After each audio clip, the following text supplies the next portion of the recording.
What's up? How's it going? Big Kyle here today. How's it going, my friend? Good, bro. What's on the docket today? How you been lately? Been good. Just been working out, grinding. Yeah, don't you have like well, let's just get straight. Aren't you doing like a big hike? Yes. Like what is it? I don't a hike. What do you call it? A hike? Yeah, it's pretty much it's like a power hike. So Yeah. So what hill are you doing? Yeah, start talking about it. so it's Mount Whitney. So Mount Whitney's in the Sierra Nevadas, Okay. and I believe it's the tallest mountain in the U.S. For sure. So it's got an elevation of 14,500 feet. So how are for training for that? Are you like in elevation? How are you training for that? What are you doing? Like running So hills? I've gone up to Mount Shasta, which is about 5,000 elevation around there, in Utah, which is about 4,000. I've kind of gone up and down elevation to go train. Okay. It's quite a different game actually, because my endurance down here is a lot more because you have more oxygen. For sure. You got more Yeah. air pressure, right? Yeah. I mean, I would even go. We're at Reno. 14.7 psig down here, Yeah. sea level. Can you explain that? I have no idea. So that's the air pressure. So the higher you go up, the less air pressure you have on you. So you have less oxygen. Yeah. So even like going to Reno and wrestling, bro, totally different game. Like it's tough going from California to Reno.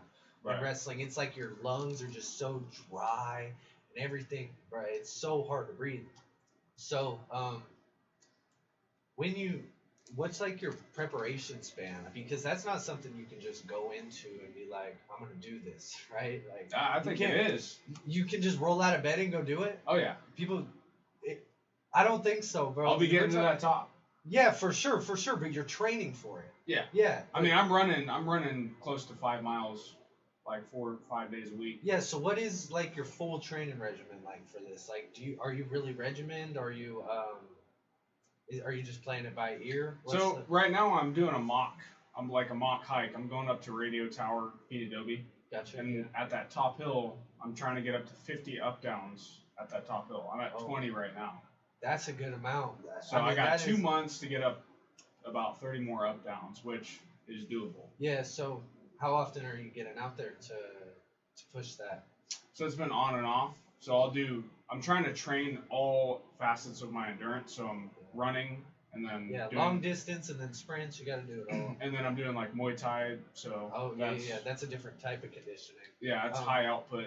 So I'm kind of training every facet because the hill is more like long distance endurance. Yeah, it's a long time to do the 20 up downs. I mean, even like, man, I feel like your legs are gonna be the thing that's like most crippled. Like they're just gonna be so dead by the time you get to the top. You really just gotta build those things up, man. And it's like, it's gotta be like that endurance strength. It can't just be the muscle strength, or you'll just be dead by the time you get to the top. So yeah, you're training for that, and man, I've never really done anything like that. Like, I mean, like a big hike like that, but like setting goals and stuff, and like this is a big goal for you, right? Like this is something you're looking forward to, and you're training for it, and once you get to it, it's like a big step. You're like, are you looking to do more hills after this? Is this like a thing you're gonna do? Like you're really gonna go into like hiking these big hills and kind of making a statement out of it, like fuck yeah, I did this, because I think that's really cool, man. Yeah. Like so yeah. I will be trying to go on more after this. Yeah. So I know that one of the guys we're going with, he's like already done the like tallest mountain in Africa. Oh wow. So he does this like a lot. He's about it. He's about it. Okay. So I'm really competing because I want to beat him. Yeah. Like, that's dope. You So what is like? It's like a whole. This isn't like a day. I mean, it is kind of like a day thing. You go. Is it like sunset to or sunrise to sunset? Is it like camp out at night? Is it? It's gonna be like you just said, sunrise to sunset. Okay, so no camping. It's not gonna be camping. I saw something about like Mount Everest. They use dead bodies as like landmarks. They'll be like green boots over there. Like I just passed green boots 15 minutes ago. That's a good place to like your camp for the night. Yeah. And it's a dead body. Right. Like that shit. That's a different like being out in the elements and nature. That's like a different game that you have to respect. Yeah. how are you preparing for the elements? Because like, aren't the Sierra Nevadas in like Colorado, like kind of colder? Yeah, I Yeah. mean even that high elevation, like it's got to be. It'll be cold. It won't be as cold as it would be like middle of winter For sure. It's For going to be in sure. August. Yeah. But I'll definitely be bringing extra things. You know, Yeah, I'm gonna bring a backpack with like a bunch of survival stuff too. So I got like MREs and a straw that can filter out 99% of microbes in water. So got you. Yeah. I got the stuff I need to survive out just there in for case a week. Shit happens, man. That's crazy. Do you think you could if some shit happened? Do you think you could survive for a week in the wilderness like that? Like, what is out there? There's probably goats, mountain lions, cold as fuck. You think you could survive with the right resources? With what you're bringing? I want to buy a bow, like a compound bow. Yeah. And bring it. Back there. Yeah. I see you shooting. You should just get one, dude. They're not that. Like, you can get a decent one for like $400, but. I mean, I don't have to be like Arrow from DC or whatever. I don't have to be that good, but having it up there just in case something did go down would be. Yeah, I mean, I think it's cool to. Bro, I want to hunt a coyote by the end of summer. You know it's legal to shoot them anywhere? Like, I don't know if you could shoot a gun at them, but you can kill them anywhere. And it's, like, not a problem. Because they're, like, considered a menace or something. But back to the hill discussion, because I'm really interested in this. So, is this, like, so, like, we all live our lives, right? And we got, like, a bunch of shit going on. Is this something that's, like, at the center of your life right now, along with work? Like, are you really dedicating a lot of time to this, to like getting up this fucking hill? Because I think like doing something like that, like dedicating a lot of time to something like that, is really important for like guys. You know, it's kind of like a manly thing to do, to just say, I'm going up this fucking hill that a lot of people don't go up, just because I can, and it's gonna make me better. You know. And I feel like that's really your reasoning behind doing it. Like, well, and it didn't even. I was going up that hill before I even planned on hiking Mount Whitney. Oh, so I was doing up downs and going to and I started out doing 5. Yeah. And from there I just was like, I could do more, you know. So it's about it's a mental thing too. It's just part of my life. I won't stop going up there. For sure. The hike. I'm talking about like getting up to Mount Whitney though. Like, that is something that like you're really dedicating a lot of time to, like, and like as guys, I just think there's something important about like picking something out, like a goal, or something really hard, and being like, I'm gonna fucking do this. You know what I'm saying? Like it could be anything. It could be like jiu-jitsu, like you said, you're doing kickboxing, go to sparring a couple times a week. You know, just picking a goal and sticking to it, and then proving to yourself, oh fuck yeah, I did that. What's next? Because I think that's just really important, to prove to yourself that you're that guy. Because then you walk around with like a whole different confidence, and when you go through the process, you like even become more of a man in the process. Like, it's just so good to do something like that.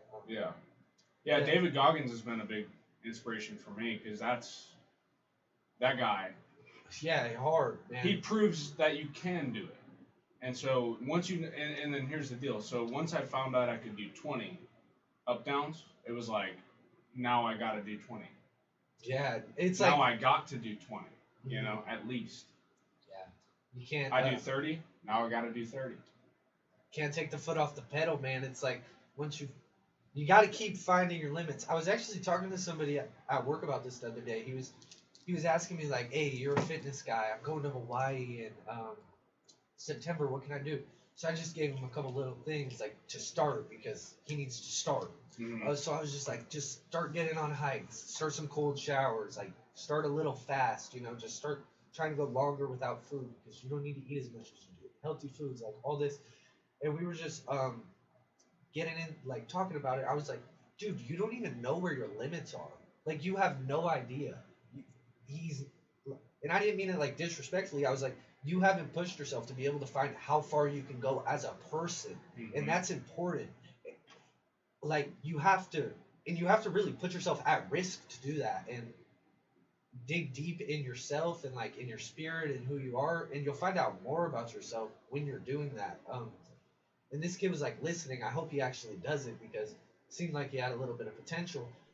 It's just like so many people are unaware of what finding out what your potential actually is does for you, because you're like you do those 20 up downs, you're like, oh shit, I did that, and then you're like, but I can do more. Yeah. And you're like, your potential is just growing and growing as you're like breaking your boundaries. Yeah. You know what I'm saying? And it's a tremendous outlet. It's a tremendous outlet. Like all the aggression that we need as men, like that we have, to outlet that to something useful, constructive. Yeah. And something that isn't just constructive, but makes you feel good after. Mm-hmm. It makes you feel good weeks after and years after. Like the narrative about working out and like being a meathead and all this stuff is just like so bad. Like, and I remember in like high school we would joke about like meathead, but some people like take this serious. Like I again, like I go back to work because I talk to a lot of different people there, because it's just like there's a lot of different people, and it's like I talk to them and they're like, I'm like, what did you think about working out? Like, why did you? Because like they asked me about fitness and they're trying to change, so I'm like, let me try to talk to them about it. I'm like, why did you let yourself get like this? They're like, what?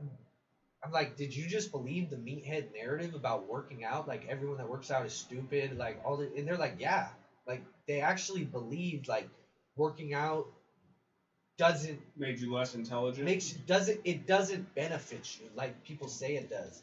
You know, they just think like it makes you stronger.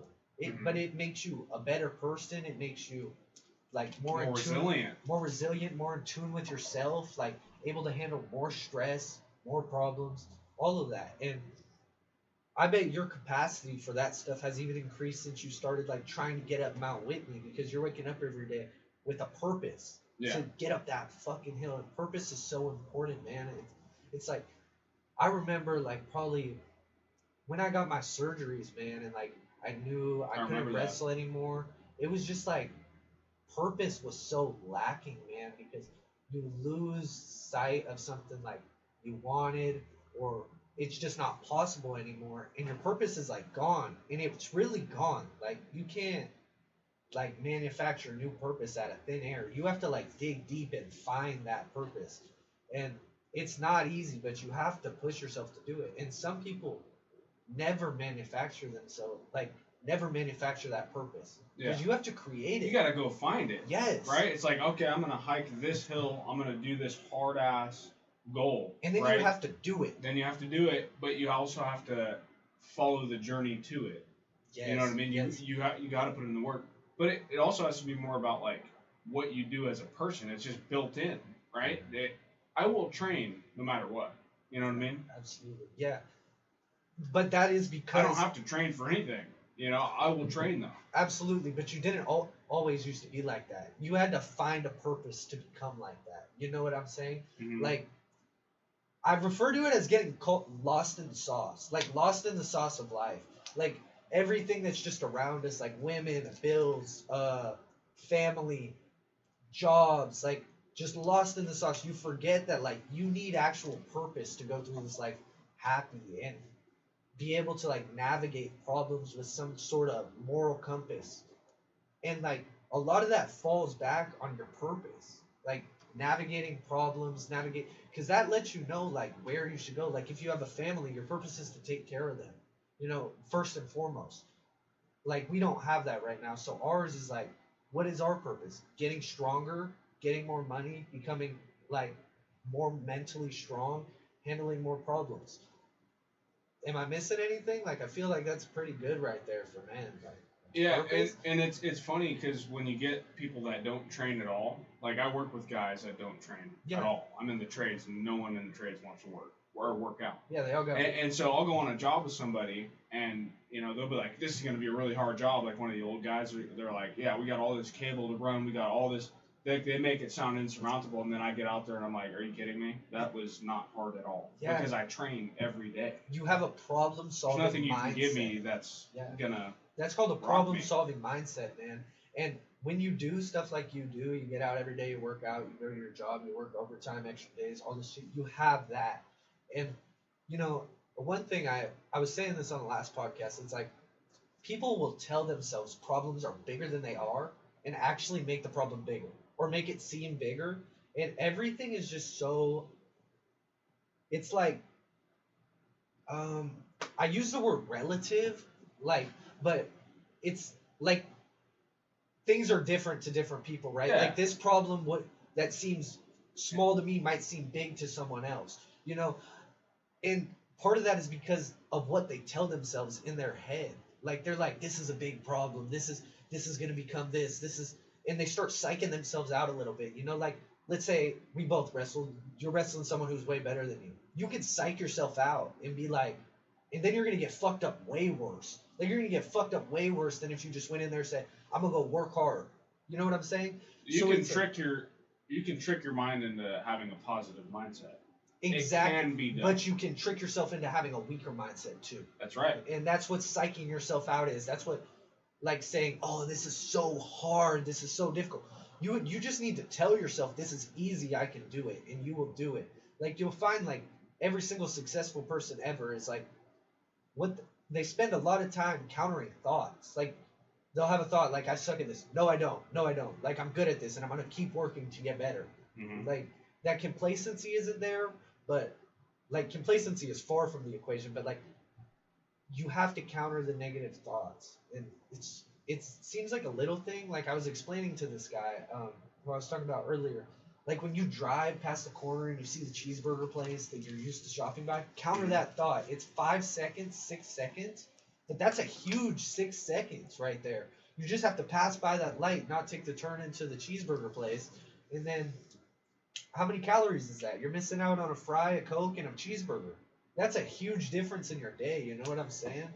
Like big battles are won in small instances, and yeah. It's interesting because I started out on my weight loss journey and I was like super disciplined with food, but now I'm training so much to where it's like I have to eat in excess just to maintain my weight. For sure. Yeah. You know what I mean? Because I don't want to lose any more weight. I'm happy with where I'm at. Yeah. But it's crazy how that can change once you really flip the switch in your mind. You just become a factory of energy. Yeah, you're just pumping in, pumping out, pumping in, pumping out. Yeah, but at the beginning, for like specifically people starting out, you can't right. You can't lose those battles. Discipline. You have to be so disciplined because you don't even know what discipline is yet. Right. Like you know what discipline is now. You know, if I needed to do this for 2, 3, 4, 5 a year, you can do it. Mm-hmm. But some people that they don't know they can do it, and you really have to prove yourself because it's like it'll discourage you if you start falling off with your diet or whatever. You're trying to lose weight, gain muscle, whatever. Yeah, and it's like it's almost like you have to. This is kind of like something I started doing. Like everyone kind of lives in their own universe, and like some things that seem very simple to you might not even compute with them. Like they're in a different video game. You know what I'm saying?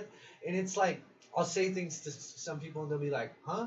And then I'm like, "Yo, this is so simple." But like, it's just like let's break it down. Let's talk about it. Let's figure out why, like how you let things get this bad, and like where you can take the right steps to improve. Because again, a lot of people just don't know where to improve. It's like media has failed them. Their algorithms on social media have failed them. It's just video games, food, porn, all this shit that is just so destructive to culture. Like again, the statistic that like 2/3 of dudes haven't had sex in a year is so alarming to me. Like it's one of the scariest things because like how upset would you be if that was you?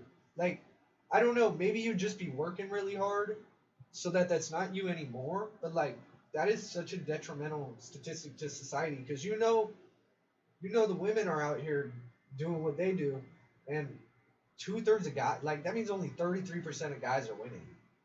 Yeah. And that's so it's like in the world of females, in the domain of females, right? Yes, for sure. But that kind of goes hand in hand with everything. Like if you have money, if you're in shape, you're gonna get females. You know what I'm saying? So it's like that statistic kind of like is like a overreaching thing that just kind of touches everything around it. You know what I'm saying? Yeah. But yeah, so you just been you have no diet for this for the hike? I'm not trying. No. Yeah. I mostly watch what I eat. Yeah. I mean, I eat out a lot. I'm in field service, so I'm traveling. I'm driving 4 hours a day, so I'll eat. You know, Nick the Greek, one of my favorite. Dude, I love it. So lamb gyros. Bro, I literally. Lamb is so good for you. I get the kids' plate, and it's so much food. Like I barely finish it. Like they're the best. They're the best. Leave them a tip. Like I love those guys. But lamb, you like lamb? I love That's lamb. what you go for? Yeah, super rich in protein. I'm not even gonna lie. I eat the pork, which is probably the worst fucking thing on the menu for you. But I go for it, man. Yeah. And the fries. You probably do the rice, huh? I do the fries sometimes. Their fries mostly the rice. Their fries are good. It is good. They put some parmesan Something, man. They might have the best fries in town. Yeah. Like better than In-N-Out. I'm not even kidding. I don't even put anything on them. Like I eat those fries plain. They're so good. You know, I listened to a tape video one time, and he was like, when he was training for Muay Thai and he was training to be the champion and stuff, he was like, I ate whatever I wanted. He's like, KFC, like, because you're just, you need it. You need to eat. Yeah. And you're not always going to have time to prep a meal, especially when you're super busy. For sure. I mean, dude, it's like this. We're not trying to be fucking bodybuilders. We're trying to be in shape. We're trying to look good. We're trying to feel good. And we should be able to enjoy ourselves where we want to enjoy ourselves. We work hard as shit. Yeah. It's called rewarding yourself. You know what I'm saying? But you also have to couple that with, like, if I'm going to go out, I better have got to work out in. Absolutely. You know what I mean? But that's our life. Like, we live that now. You know, we get our workouts. Like, that is who we are. Yeah. It's part of. So we also eat cheeseburgers. That's part of who we are too. Mm-hmm. And I love it. I love it. But man, I can't. Like, I noticed, like, yesterday I was eating like crap. I fucking got a deep dish pizza. Like, I was all over it. And man, it's just like the way you feel the next day. It's whack, man. Because I really do try to put like good stuff in my body during the work week. Just like feel better, get my work, because I gotta like work out, go to work, like edit. I gotta feel good. Can't be slugging around. And like this morning, man, I was just like a slug. Like I ate like 4 pieces of deep dish pizza last night, and I was a slug. And I can't imagine feeling like that every day. And imagine if I had like deep dish, breadsticks, soda, ice cream for dessert. Some people do that every day. Yeah. And it's like, that's a testosterone killer. Especially when you're not training. I felt so shit. After 3 pieces. And I guess like people's bodies do adjust to it, because like our bodies are like, they adjust. They're just really good at that. But yeah, I can't. That's why people drink like 3 energy drinks at work, because they're powered by that. Like I'm sure you see it in your line of work too. People are just wired on energy drinks, right? I'm one of them. For real, you be on them like that, man? Oh yeah. Oh my god, how many do you do? Because sometimes I get 5 hours of sleep, because I'll study schematics and whatnot for my job, so I'll be up late. Yeah. And so I'll get 5-6 hours of sleep. And is an energy drink the best thing in the world for me? No, but I'm very healthy cardiovascular. Yeah, I got you on that for sure. I feel like you should probably have the energy, because like you're like high functioning and all this stuff, that you could probably get through without the energy drinks. Do you do coffee or anything, or is it energy drink? I do coffee. It's like half and half. Like half the week I'll do like an energy drink, but maybe then a cup of coffee. Like later on. I hear you. Yeah, I mean, I'm not really a Nazi about it. It's like, I don't know. I just see people taking it way too far. Like, people will do 3 Red Bulls, like two Monsters a day, and it's just like, bro, you're dead. You're dropping dead fast. Yeah. Fast. Like, that shit's crazy to me. But again, I do 2 espressos about every day. Yeah. So, and that's probably, I mean, it's definitely not as bad for my gut, but it's probably just as bad for my heart. Right. You know what I mean? Yeah. Right, and the stuff they put in energy drinks is like erythritol or something like that. What the fuck is that, man? That's right. What is it? That shit sounds like it's bad for your dick, man. Oh, yeah. I mean, maybe in a couple years, but. Yeah. Man, we're good right now. Man, the are you vaxxed? I'm curious. No. Bro, the shit coming out about the vaccine right now is crazy. It is wild, man. Yeah, it's like, bro, did you see the Jamie Foxx thing? I don't know if it's true, but apparently, like, he was trying to do a movie and they wanted him to be vaxxed and he got vaxxed. Like, you know, like the shit that's been going on with him. He's been in the hospital, out of the hospital. His family's been like releasing statements. It's been really weird. He got vaxxed and he's blind now and like paralyzed. Like it fucked him up. And he got the vax to like do some Hollywood movie because they were going to pay him like 50, 60 mil. Wow. And now I didn't he's hear about that. Fucked up. And Jamie Foxx is like one of the best actors ever. Ever. Like he might be the only actor whose name I actually know besides the guy who plays Luke Skywalker and Tony Stark. And I can't even remember their names off the top of my head. Robert Downey Jr. for Tony. I don't know about Luke? Yeah. I don't know. Something like that. That's wild though. I never got the vaccine. I had plenty of like jobs that I went on where they were like, "We need you to be vaxxed," and I was like, "Well, send someone else." Bro, yes, I went. So I was trying to get in the military, right? And they were like, "We're not taking anyone who's not vaxxed. Like, no religious exemptions." At my recruiting appointment, like, talk about a turnoff, man. Talk about making someone not want to join. Like, yeah. Bro, well, are you kidding? Look at this though. I have friends in the military, and they're like sticking these guys with everything. Everything. Every shot, whatever you can think of. Bro, I haven't got. So I actually am like in this dilemma right now where my school just sent us like a big ass list of vaccines we need. Okay. And I know I can apply for an exemption. I don't know if they're gonna accept it. Whatever. Bro, I'm not getting no fucking shots. Like I haven't got shot. Like I'm not even like a big vaccine like. Anti-vax, whatever. I think it definitely fucks up our fertility rate and lowers our T. And that's enough for me, bro, to not get any of them. And I'm not even like on any of the conspiracies. It's like nanochipping, whatever. They're altering our DNA. Maybe they are. I don't give a fuck. But I ain't getting that shit if it lowers my T and fucking lowers my testosterone. Because, bro, I really think like the one human race thing, like one gender, this transgender thing is so much bigger than people think, and they like actually want to get rid of the difference between the sexes. Like get rid of sex, get rid of the difference between the sexes, get rid of like everything that makes us human almost. Like hunting, our guns, like they want to get rid of everything that makes us human. And like owning houses, like you see people like they're building all this small family dwellings, like apartment complexes, all this. Nobody owns anything anymore. Everyone lives in like a little apartment somewhere. It's like we're really getting to this place where it's like we're moving away from what being our stage of human is. I mean, I guess it is our stage because that's what you got. We're dying breeds. We're dying out. Yeah. Dan Pena. That's a quote from Dan Pena. Those aren't my words. We're dying out. Yeah, just keep it fairly in front of you. But yeah, it's just like, bro, we started as Neanderthals. We're not them anymore. And then like we were like this middle breed of like human Neanderthal. We're not them anymore. We started like this modern human era probably like 5,000 years ago. And like we're pretty close to the fucking end of it, man. Unless we really can just battle them for. But how long can we fight the battle for before like it's just like a generation's just like fuck it, we want the brain chips. We don't care about men and women. We don't like.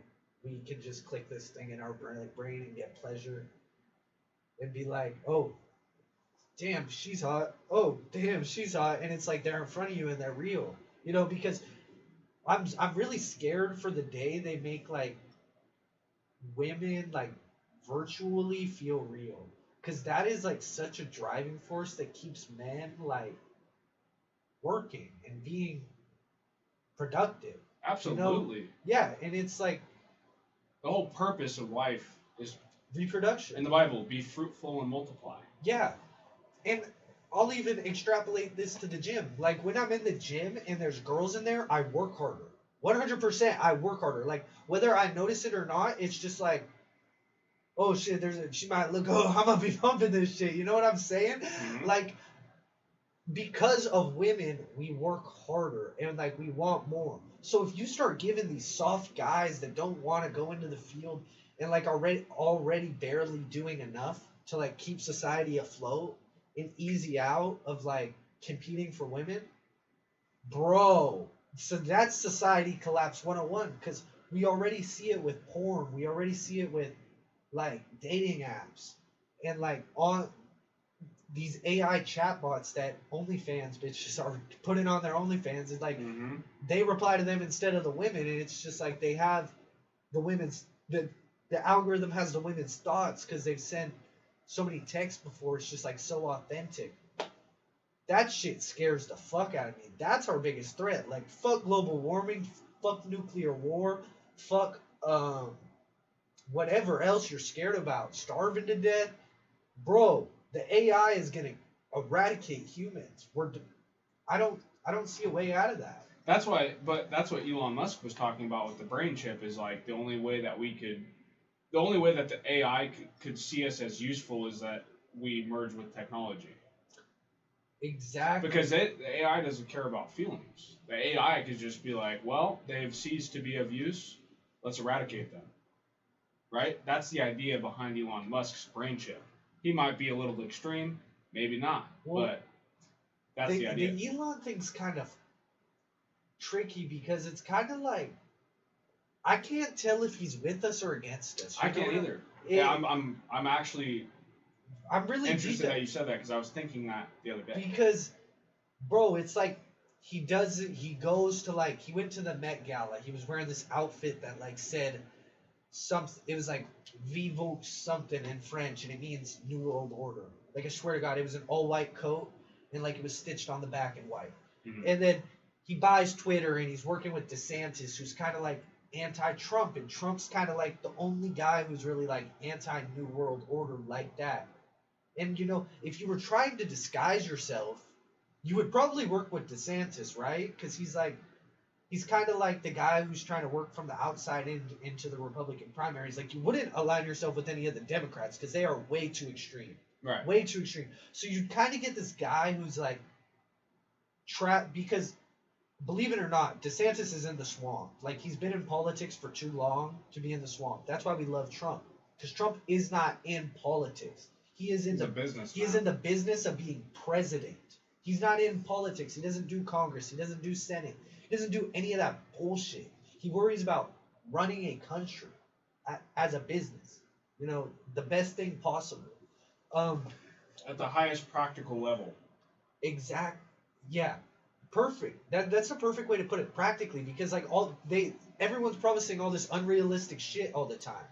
Trump doesn't do that. He's like, let's keep it realistic. We're gonna do this, this, this, this. It's gonna get done in this amount of time. I love a motherfucker who keep it honest.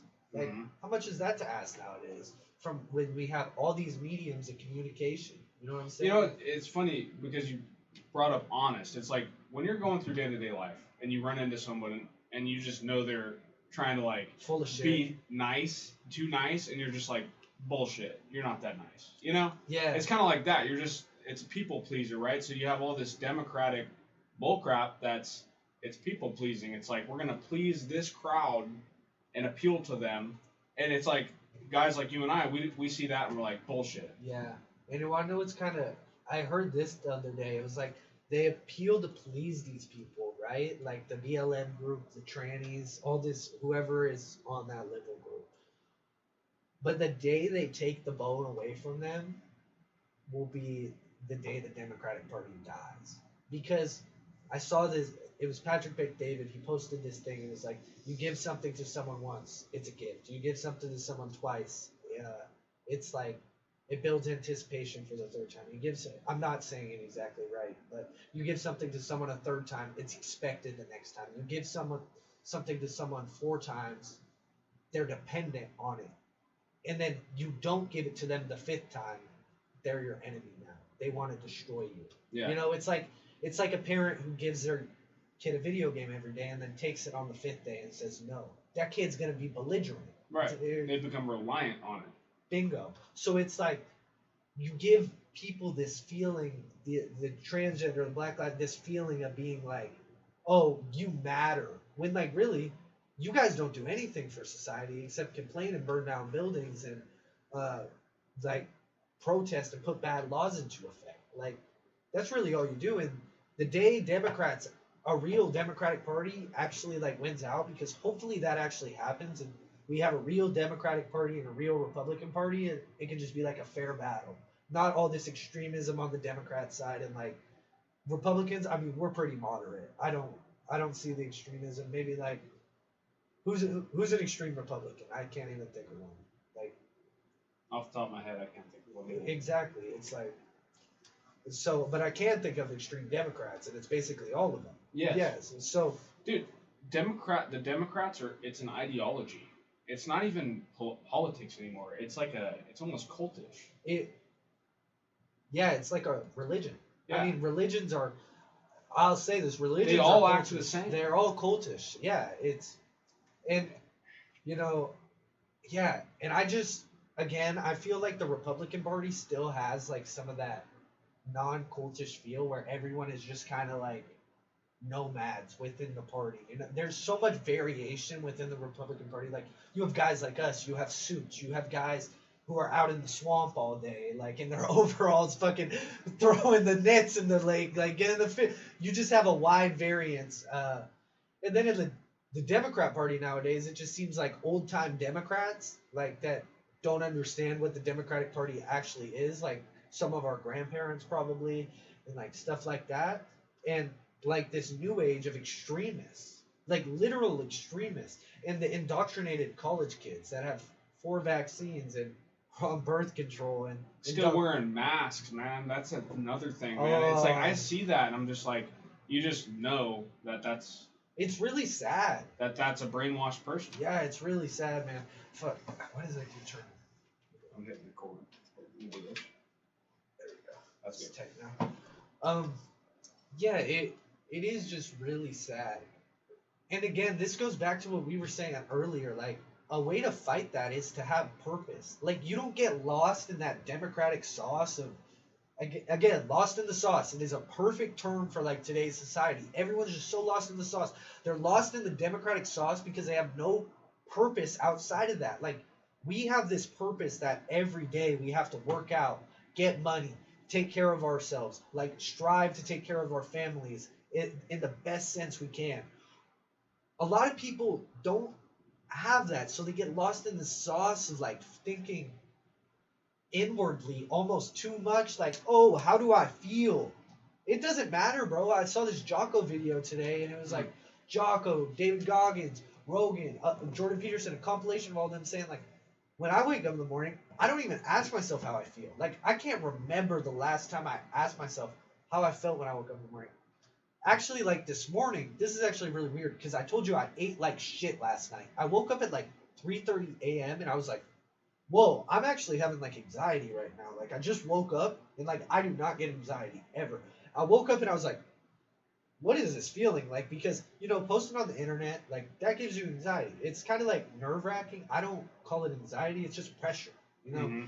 But like I woke up and I was like, I felt like it was just a weird feeling, like I wasn't combating the anxiety right. And it was like, bro, I just ate like shit last night. Obviously that's fucking with my head. Like, I know I shouldn't be eating like that, so that's going to make me feel weaker. And like, even if you don't recognize it consciously, your body recognizes it subconsciously. It was like, oh, something's off with our chemistry right now. And then like I went back to sleep and I was like, oh, fuck no, I'm getting it together right now. Like, I'm getting it together right now. Imagine if I just would have, like, let myself go back to bed and be, like, all soft about this. Bro, it would have been, like, a wasted day. I probably would have called off the podcast, not worked out, been, like, all this bullshit. But I just said, like, oh, shit, it doesn't matter how I feel. Like, I'm up. Like, you know what I'm saying? Yeah. Like, that is so important. Yeah, man. It's just it's like you're that. gonna have emotions, feelings, and stuff, but it doesn't matter. It doesn't need to hinder you. Right. I honestly feel like this. I feel like you should like acknowledge all your emotions, but not let them affect you. Yeah, feel it, but don't let it dictate your action. Yeah, exactly. Like, so there's kind of like this. I don't know if you're familiar with like so. there's like all these sides forming in like culture right now. There's like the hardcore Christian Republicans. There's the red pill Republicans.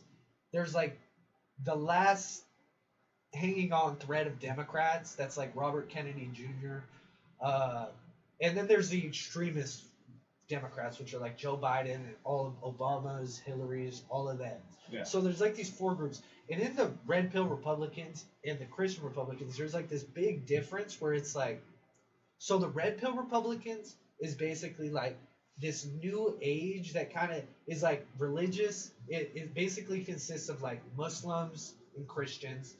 And it's like, they're basically saying in today's society, the way the world functions, you can't be a traditional Christian because with marriage and the way like all of that is set up, because society really doesn't allow for it to be successful.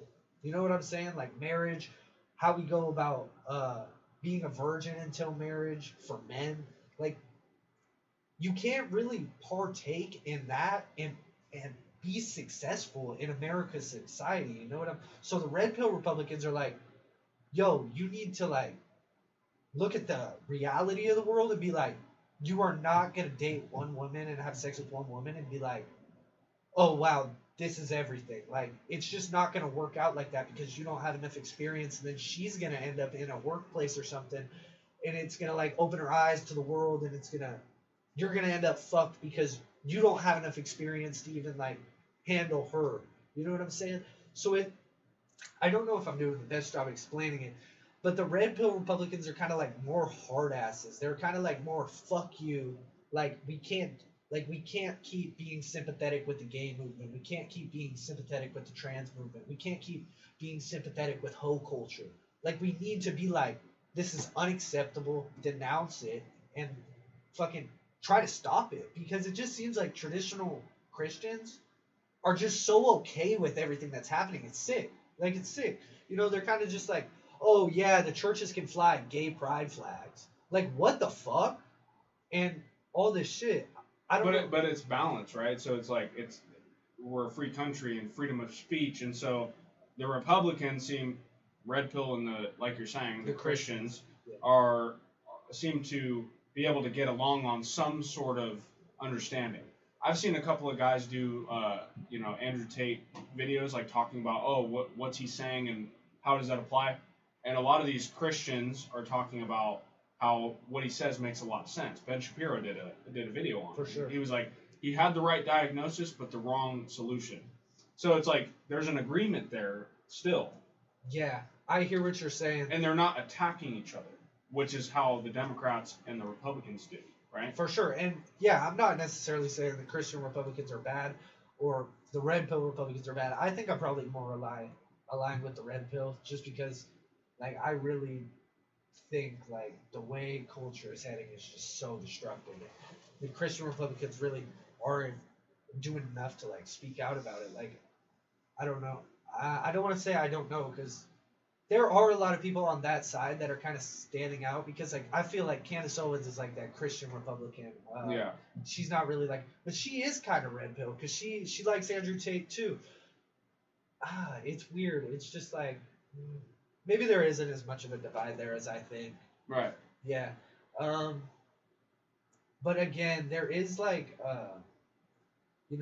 there is like a little divide between like the Trump Republicans and the other Republicans right now. You know, have you been seeing that? Are you like on Twitter much? No. Oh, Twitter is by far the most, since Elon took over, by far the most fluid form of media. Like I get all my news on there. It's like the all-in-one app. I think that's what he's trying to make it like. You can do payments on there. You can do news on there. You can do your podcasts on there. Like, interesting. Oh yeah, let's get back to the Elon topic. We didn't really figure out if he was good or bad. So, yeah, he did that Twitter space with DeSantis, and I don't know. Did you watch any of that? Did you hear about any of it? No. So he did the Twitter space with DeSantis, where DeSantis announced he was running for prez. You know he's running for prez, right? Yeah, I've heard about so, yeah, and Elon was like in it. He was asking him questions, and they were like being buddy. So that is like a new group that's happening too. like the DeSantis Elon group, the Trump group. It's just a lot going on there to keep track of, man. The election cycle is going to be so crazy, especially with like the AI misinformation that's coming. Like, we're going to see new levels of shit. Like, actually being able to know what's true is going to be a fucking mission, man.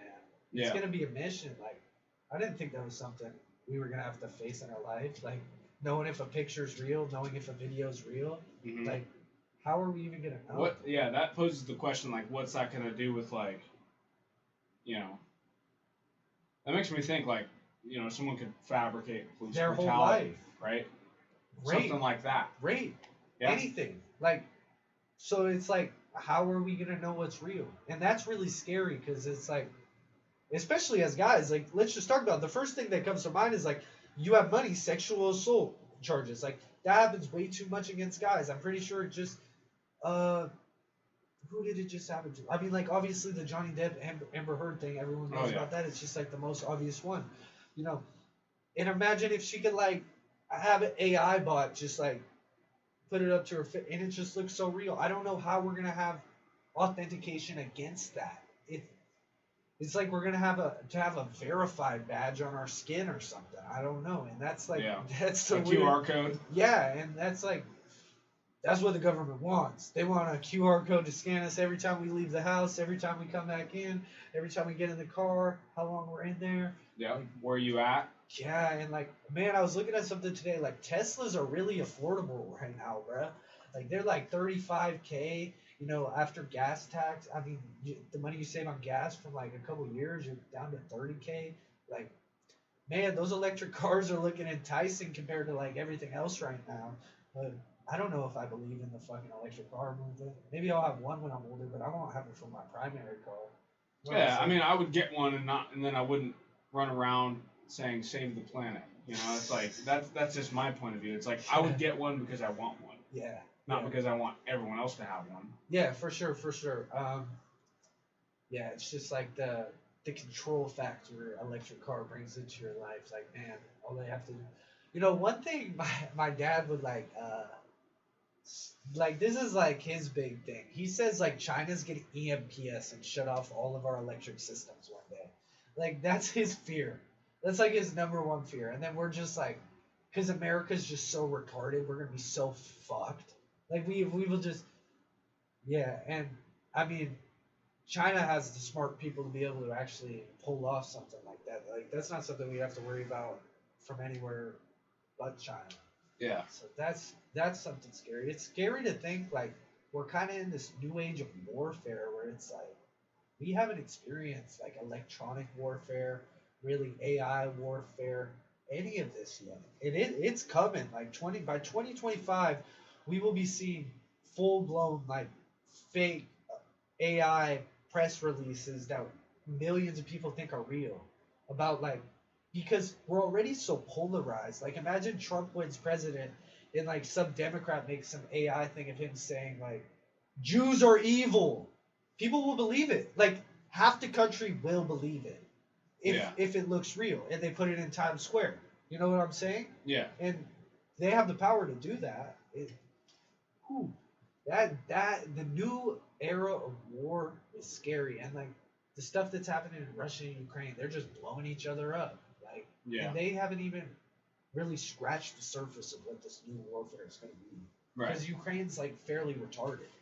Like they're just. It's like old style. Yeah. So.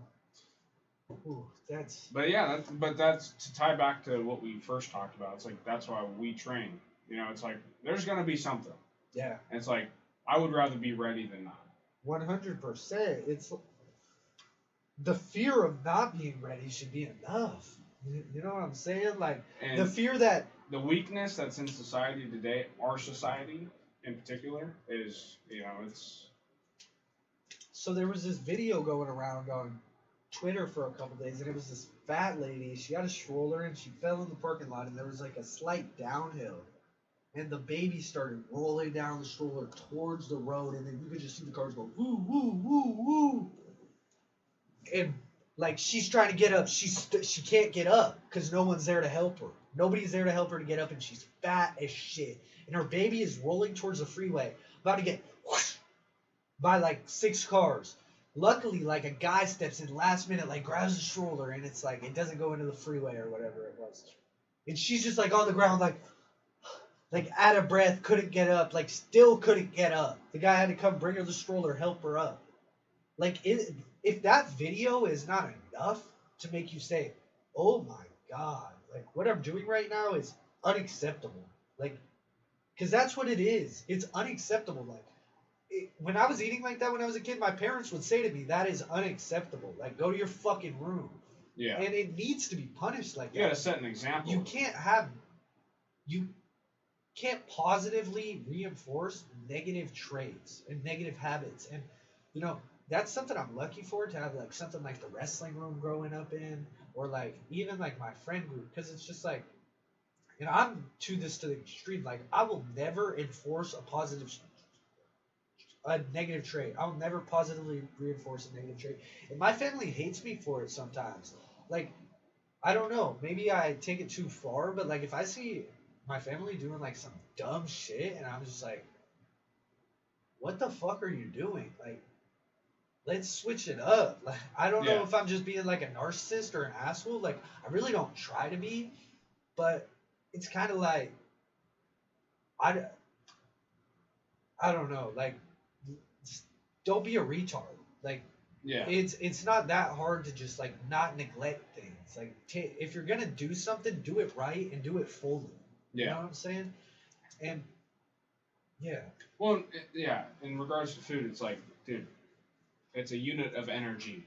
If you break it down to the simplistic idea that it is, it's like calories are just a unit of energy, so it's like energy in, energy out. It's like it's just a means of supplying your body with the necessary energy you need. So it's like don't run around and eat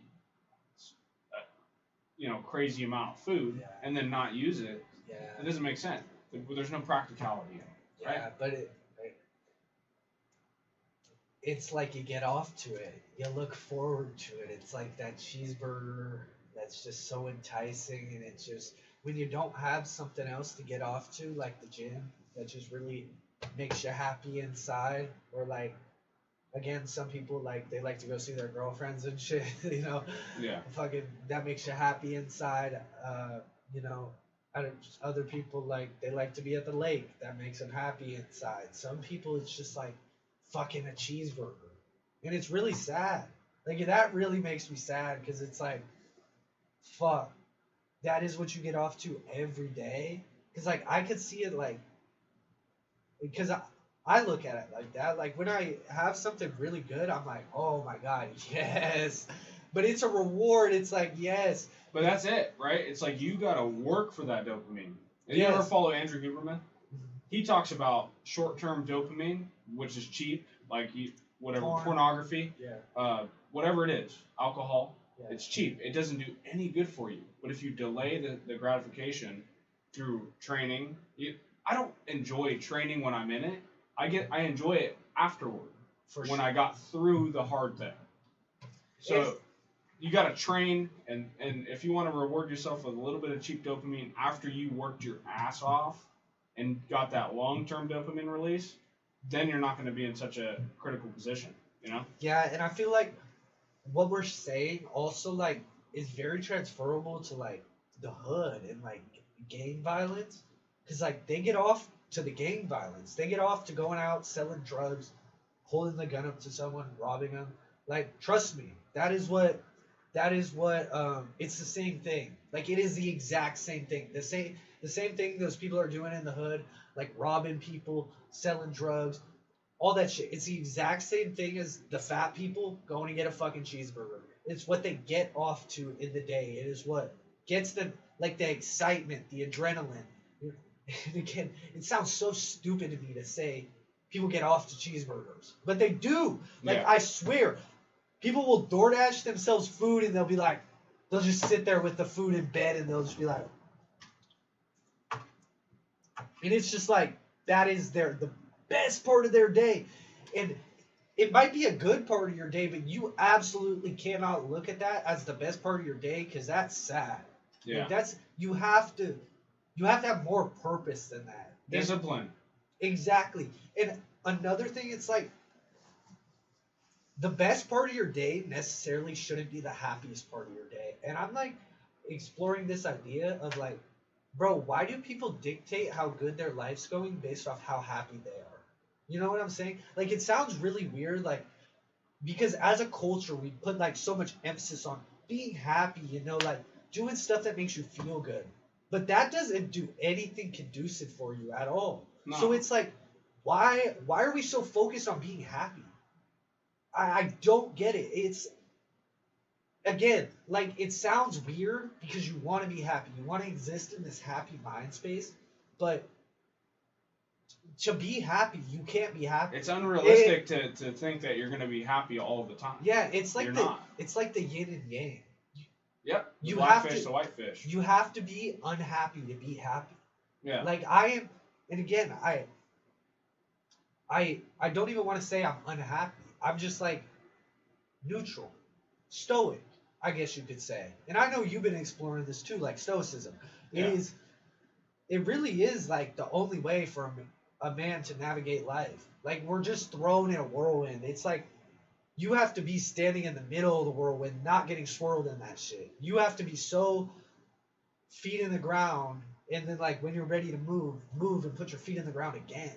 Right. Like that's why you have to navigate. You have to control your actions. You know what I mean? You could have gunshots going off in your head. You could be having the worst day, but you have to channel it and control it.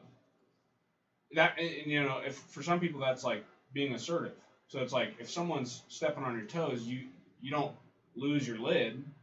That's not stoic. Yeah, for sure. You just say, "Hey, I'm not okay with this," right? Yeah. So it's like an assertive attitude towards life, to where it's like you're not angry, but you're not, you know, docile. the nicest you're guy not ever. docile either. You're there. You're kind of right like, in the middle. Yeah, you gotta exist in like the void almost. It's like, I don't know. Again, stoicism is such like it seems like a simple topic, but it is just like so over encompassing. Like actually being stoic, people will be like, "Oh, I explore stoicism," or "Oh, I'm a stoic. I read these books." Actually being a stoic is so hard. Like not reacting to the outside world, or like reacting but internalizing it and analyzing it before responding in any kind of rash sense, because that is what gets you in trouble in life. Like what is the saying? It's 10% what happens to you, 90% how you respond. I feel like that is what stoicism really capitalizes, the response, more than the what happens to you. It's Respond, don't react.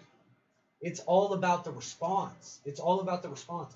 And, you know, you're never going to come up with a good response in a minute or even an hour. Like, you have to really dig deep and fucking find where that response comes from.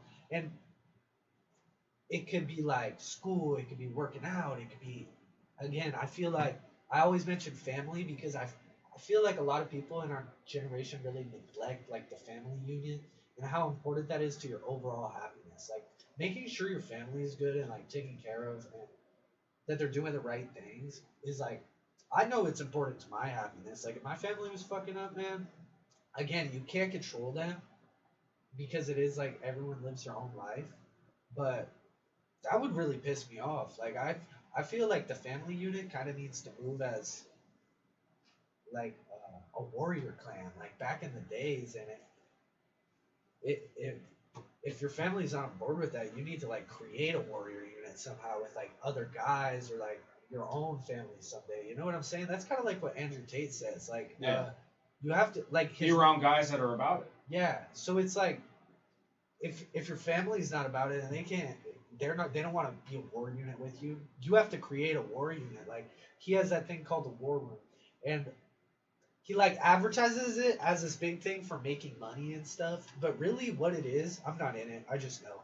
It's like it's an outlet for guys to push each other who don't have other guys to push them, like aren't around other alphas. You know, because a lot of guys don't know what that does to you. Like we were in the wrestling room as kids, we know what having other alphas to push you does. Mm-hmm. Like you go like this. Yeah. You go like you don't go like this. You go like this. You know. And I had a thought on Stoicism I wanted to share too. Yeah. Just like back on it. Yeah, for sure. So like the question that would pop into I think most people's minds in regards to Stoicism is like, how do you become Stoic? So let's talk about that. I think it comes from like having adversity in a very difficult situations to get through. Because once you get through very difficult situations, like you say you hit rock bottom or anticipate a jail sentence, that'll make you stoic. Because after you get through that, you're like, oh, what else? So words are words gonna hurt me now? No, because I've already anticipated a jail sentence, gone to jail, and it's like, how are words gonna even get close to what that fear was like? For sure. Yeah, that's really good, and I'm gonna touch on that, but I'm kind of gonna go the other way with it, where it's like the jail sentence. When people handle that the wrong way and they aren't stoic about it, it sends them right back into that loop of going back to jail because they respond to it wrongly. Mm-hmm. Like you could have like this stoic response where you're like, let me internalize, let me figure out what's happening, and let this shape me into a stronger person. Or you could have this internalized like, fuck that, they did me dirty. Yep, it's react. like it's their fault. Like, and now you go back into that same loop and you're back there. And now you don't get another chance. So like you said, respond, don't react. Yeah. Yeah. It's like that goes with anything, man. Anything. Job, working out, relationships. Like I would even say like me when I was younger with girls, I probably reacted more than I responded. Like I think that's a very common thing with guys. Like we're just like I don't know how to say it. It's just like the pussy's just good. I guess I'll just say it like that. The pussy's just good. So like they kind of got you whipped. So the desire. Yeah. Or lust. The lust. There you go. That's a feeling. There you go. Babe, you just tied it together for me. The lust throws you off. Like think of stoicism as a flat pond, and then lust is the rock. Yep. You throw the rock in, rippled everywhere, bro. You have to control that lust and make sure, like, if it. You got to be a frozen pond. or yeah, that is like the ultimate stoic, but we're probably not there yet. Or you have to be the pond that like regains shape really fast. Yeah. Yeah, I think. Or you gotta have some like lily pads. Yeah, let me just be the frog that's hopping up on the lily Right. pad real quick. But I feel like that was a good analogy. Like be the lake that's like unmoving. Like right. Water's such a good analogy because that shit is just crazy, man. I'm like such not a water ocean person. Like you couldn't pay me enough to go out in the middle of the ocean on a fucking boat. Mm-hmm. Do you know how terrifying the ocean is? Do you know how terrifying the ocean is? Have you ever watched like these tuna shows or like these crab fishing shows? A little bit here and there, but I never thought it was that scary. The biggest thing I was worried about was like sickness on a boat or whatever. Oh no, sickness. It's not the 1700s, but people still get it. You ain't getting no scurvy out there. You're good. Well, it's just the boat rocking. Yeah. That's just called being soft. You run the hills, you'll be good. Oh. You'll be good. Come on. But no, dude, like, bro, imagine you're on this probably, I don't know, 10-ton ship that's floating on endless water, and the water can move any direction at any time and go any height, or just like there could be a whirlpool, you can get sucked into it, there could be a tsunami, bro. Man, that's just called being soft. No, you know what? You might be right. But I don't know. I think I would skydive before I go out in the middle of the ocean on a boat. Yeah. That shit's scary to me. But again, tying that back to stoicism, like sometimes those waves are gonna be so big and they're just gonna crash down on you so hard, bro. And you just gotta be fucking like. I don't have a good example off the top of my head, but like. Life will hit you fast, man. Like you'll lose. Like again, you will lose in life, like at least a couple times, and you gotta be ready. Like when some people, let's. But we need to experience that. Exactly. We do, because if you don't ever experience loss, how are you gonna deal with it down the road? Yeah, and where I was gonna go with that was like, imagine like a rich kid who's never experienced adversity, and then like his dad dies, and he actually has to pay bills and like figure out how to navigate this. It's not gonna be very. He's probably gonna be the most depressed he's ever been in his life, and it will probably have nothing to do with his dad dying, and more to do with the outstanding circumstances around it. He's probably not even able to like take the time to get over that loss because now he has all this other stress that's just like hammered on him, and I bet his life just got like 100 times worse. When instead, if he like practiced these skills to handle stress throughout life, and again, like using someone passing away, I mean that's like a very harsh example because like how do you handle that? But really, like being tested does make you able to handle something like that better. Like I feel like some of the strongest people in the world are women who have had kids, like or multiple kids, and raised them. Not just like raised them, kind of, but like raised them for real. Like I got a lot of respect for my mom just because like how she responds to harsh circumstances. Like she is like so tested because she had 4 kids, and like she's probably like that ain't shit compared to this. That's what we talked Yeah, about. yeah. It's just That she's difficult tested. thing she got through, right? She's tested. Yeah, and so many people go through society not tested. They don't find out how far they can go. And again, like let's stay on the pregnancy topic. Like a girl who has never really, I'm shit. Everyone's probably gonna be scared to give birth, and I'm not a woman, so take it as a grain of salt. But if you were like you had done hard things throughout your life, you're probably going to be less scared to give birth than a woman who's just like done nothing. You know, just like sat in a castle her whole life. You know what I'm saying? Yeah. So, and it transfers to men too. Like you gotta be tested. You gotta test yourself, and increase your stress tolerance. Yeah, and that's something Tate talks about, and he kind of brags about it on Twitter. He's like, I handle more stress than 99.9999% of you. Half of you would collapse if you lived in my fucking shoes. And, you know, one thing about that, I'm like, fuck yeah, you do handle a lot of stress, dude. You're under, and you should be proud of that. Like, you should be proud of how much stress you can handle. And that's one of the things I was telling the kid from work when he was asking me about, like, health. I was like, when you win those battles, take a second, just a second, be like, fuck yeah, dude, I did that. Like, I won that battle. And then back to work. But you have to recognize that you're winning the battles to kind of like level up. You know, it's kind of like a Pokemon. He's level 5, and then he's level 6, and then he's level 7. And you have to win the little battles along the way. And you know what helps me with that is always bringing it back to like what I want to achieve. So it's like I can have a stressful day at work. The customer's like, my generator's out. We need it back on. We're losing millions of dollars. High stress, right? What brings me back to it is like the passion to learn, you know, the passion to learn. I love learning. Are you like a guy that like really likes the journey? I do. Yeah, because me too. That's part of it. Go back to what you're saying, though. But yeah, keeping yourself focused on the goal, and like, you know, it's like this customer is complaining. You know, they're losing, they say millions of dollars a minute or whatever. Yeah. Google, Apple, data centers. But for me as a tech, I have to go, wait a second. They're complaining, that's stressing me out, but I actually love what I do.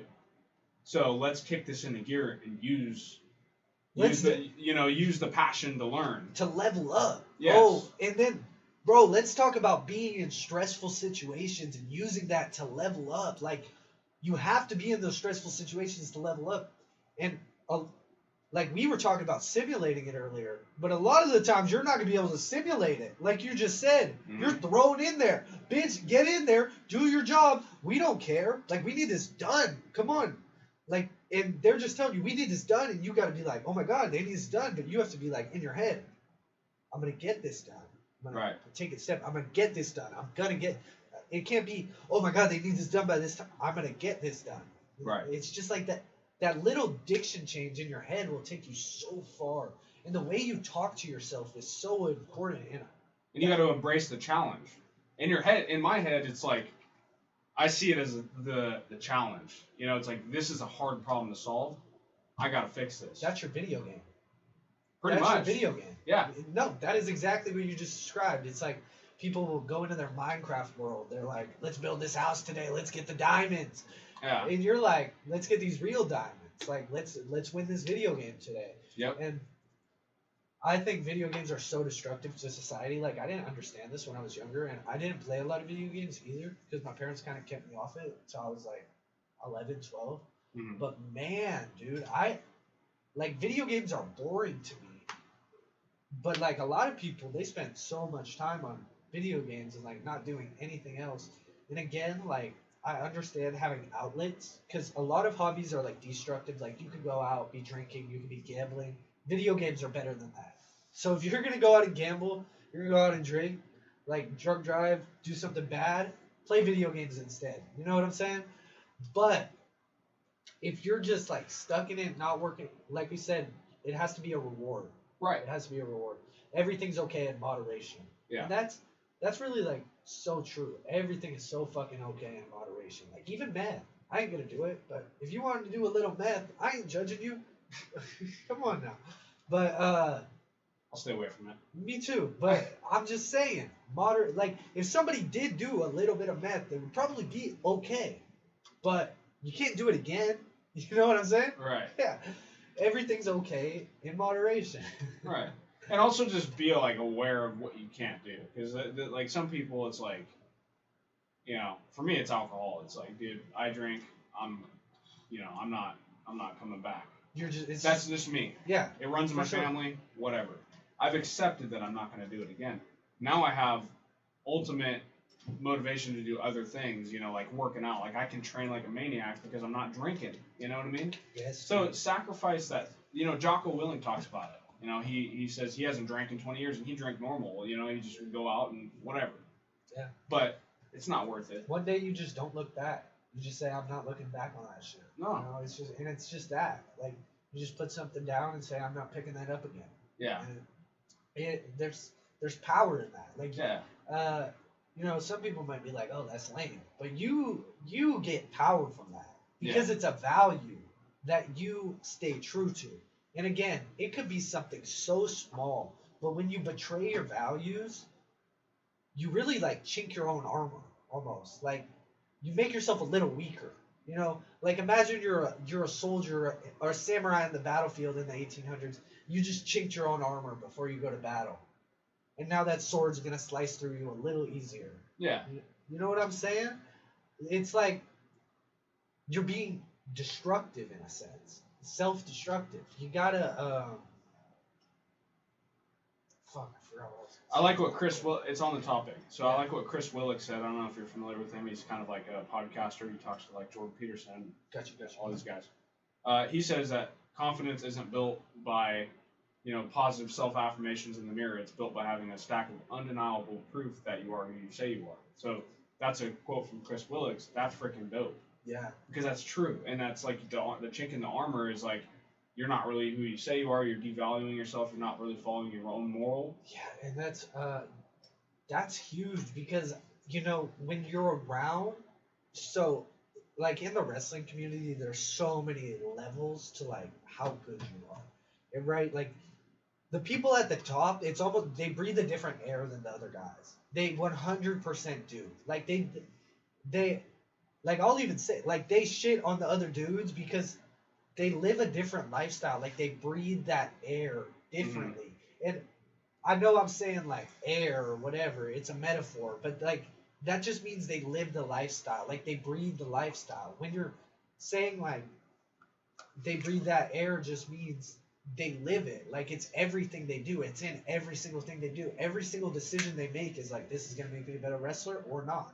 Yeah. Yeah. And that's just – I always go back to wrestling because that's just, like, a big part of who I am. But it goes with anything. Like, again, people in your field, the best at it breathe that air. They breathe the air of, you know, what you do. Being blue-collar worker, living that life, being flexible, working hard, all of that. It's like, yeah, it goes with anything. And so I've kind of been on, like, a binge read lately. I went through, like, 4 books.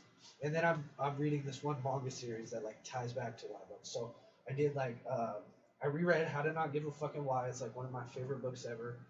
Uh, 33, 33 Arts of War, 48 Laws of Power, and Marcus Aurelius Meditations. I went on like that binge of like those classic books. Bro, so good. And then like I'm reading this manga series right now. It's about Miyoto Musashi, who's like the best sword fighter in history. So he won 66 duels. So like back in the day, there was like honor. So you would go out and you would train at like your dojo or whatever for sword fighting, and then you would go out and you would challenge people to one-on-one duels to the death. And it was like your way of life was a sword. Like we're talking about, you have to breathe the air. They breathed the air of the sword. They lived the sword. So when they would die by the sword, it wasn't like something that was sad. It was like almost something to be proud of, where they had finally met their match, and it was like, I have been outdone this time. So this dude lost on like his 67th duel. He was 66 and 0. He's like apparently the best ever. And he talks about like how sword fighting is like seen in everything. So the quote is, once you know the way of the sword broadly, you can see the way in all things. And this means once you understand sword fighting, like that way of life, it translates to everything in life. You will understand everything in life. Kind of like fighting. Yes, and I feel like this translates to many other things as well. Like once you become a master in something, if you're truly a master, you will see like the little routes of how to operate in everything in life. The lessons. Yes, it's the lessons, and it's also like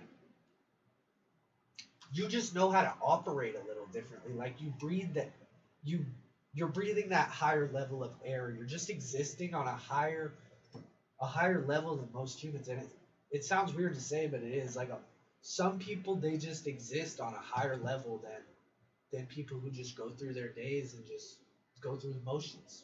You know what I'm saying?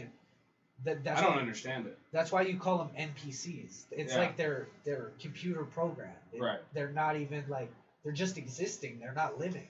And it's sad. That's what it is. Like, it's sad.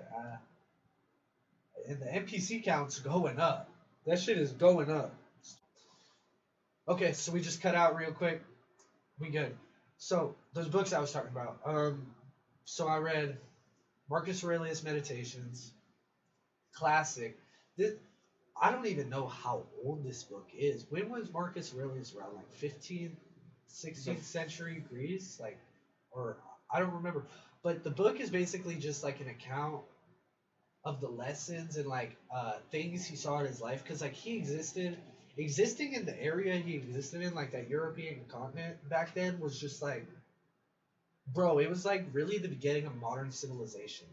So like they saw like the birth of democracy and the birth of all these, not really the birth of, kind of like the founding where democracy kind of like started melding. Because I don't know if people realize this, but like democracy was like such a hard thing for humans to come up with. Like it was like a battle fought in blood. Like there was so much communism and just not even communism, just rich people having money and other people having absolutely nothing. Yeah. Nothing. So he was just like, he was in this really interesting time where he was seeing like all these different groups of people, different types of people, and the book just really touches on all three of these books really touch on how to operate your emotions, how to operate different types of people, because like I said earlier, everyone kind of like exists in a different universe. You know, it's kind of like you live a different reality from me, and we both live in the same world.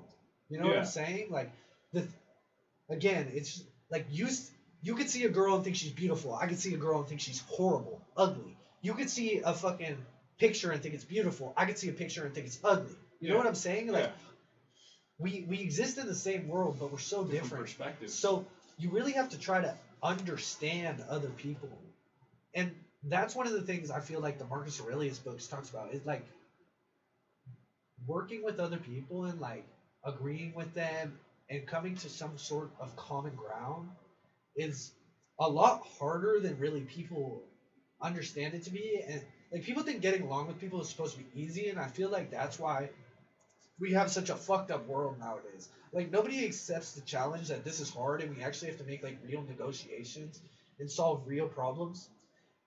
And then shit will work out. But we just kind of want to be like all these fairy tale deals, like like we're sending all this money to Ukraine, and it's gonna fuck everything up so bad in 5 years because like everything's gonna be so inflated, blah blah blah. Like fairy tale deals, you know what I'm saying? And we're not looking at things realistically and like really trying to navigate these problems. Almost, we're just again existing in like this NPC kind of world where people, it's fake. Like talk about the debt ceiling just got raised again. Did you see that? Yeah. $4 trillion. Like, where are we spending $4 trillion? I think like I saw something. If we were like, it's like $1 trillion is $56,000 a second for like the next 100 years. You can't even compute that in your brain, huh? You were just like, what the fuck? Even I was just yeah, it was just not happening. Like, that is so much because you have to go million, 100 million, billion, 100 million, 500. Bro, like that is so much. 4 trillion, and we're just doing what with that money? Like, it.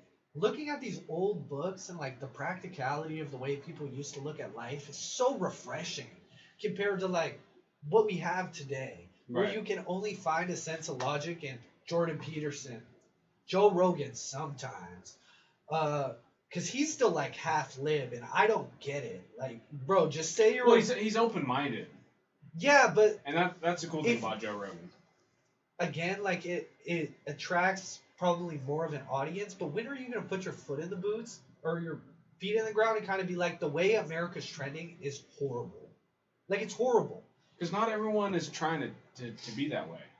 He is, though. He talks to politicians. He's curious. Has an opinion. Fair enough. He has a genuine interest in people. And that's fair. Yeah, again, I get it. I get it. You don't have to... Again, he just kind of like stumbled into this position of being a cultural voice. So I guess people kind of want more from him than he's willing to give sometimes. Yeah. But I just feel like when you have that much of a voice that can make a difference, like he did with the COVID thing. But again, he believed in that. He must not like actually believe that Republicans would like change the country. Because you know what?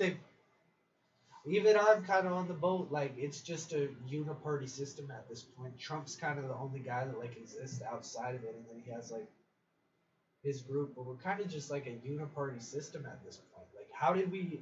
A Republican was the Senate leader. That he had to agree to the debt limit. He agreed to it. You know what I'm saying? He agreed to put $4 trillion more in the economy. Imaginary dollars that don't exist. Yeah. That's wild, man. We can't even print $100. You know, I stumbled upon a fake $100 bill once, and I was just like, I can't even spend this. Like, I can't even go. You know what I'm saying? Yeah. Like, they just make imaginary money and then put it in our bank account. That's the money we get from the bank. Yeah. You know, that's the money we see in our account, and that money probably isn't even actually there. You know, it's like. And this is the craziest thought. When you're growing up and you realize if everyone went and took their money out of the bank, the money wouldn't be there. You know what I'm saying? Yeah. Like, if everyone went and took their money out of the bank, the money would not be there. Right. Like, half the people are not getting their money. Maybe even 10, I feel like only 20% would get their money. Yeah. So, like, basically the fact that we put our money in the bank enables all this, which is crazy. But, man, the world is digital, man. It's scary. It's the Matrix. And fuck, like, do you remember the age you were when you realized, like, money is just, like, a fucking, what is it? Like, it's not even there. Like, it's paper, but it's just paper we decide has value that's backed by the U.S. military saying they'll go blow up your other country, so your dollar can't be worth more than this. And that... we don't even have as much as we say we have. We just make it up. Do you remember how old you were when you came to that realization? I was like 19. Yeah, bro. 18. I almost fucking... When I got my first job. Yeah, I almost jumped. You know, the first time you get like that real tax on your paycheck, that is such a fucking punch in the gut, man. And then, dude, that's why you gotta take risk. Yeah. That's a big thing. Like, I more than doubled my income from the time I was 18 to now. So that's 5 years. Yeah, for sure. But you gotta risk, dude. You gotta take risk. Oh, for sure, yeah. You gotta take a shot in the dark sometimes, like move away. Yep. You know, maybe even take a job opportunity that a lot of people would say like, oh, you shouldn't do that. That's hard work, all this shit. But you're just like, no, I can do it, and it might just be for a little while, and then I'm fucking leveling up. You know what I'm saying? So that's a lot of it. And I feel like that ties back to everything we talked about today. Like, you gotta be disciplined. You gotta believe in yourself. You gotta do hard things and have a vision. A vision's huge. Like, even if the vision will develop as you keep putting in the work. Like, you might not have a whole vision, but the vision will keep like becoming more clear. Imagine like your glasses are all smudged, and then you clean them a little bit, and then you clean them a little more, and then you clean them a little more, and then eventually you got the whole vision, and then you can start driving there. Yeah. You know, it's steps, it's little battles, it's all that. And you know, those 3 books, I'm really not doing them justice talking about them, because man, I just can't even. I probably need to reread all of them.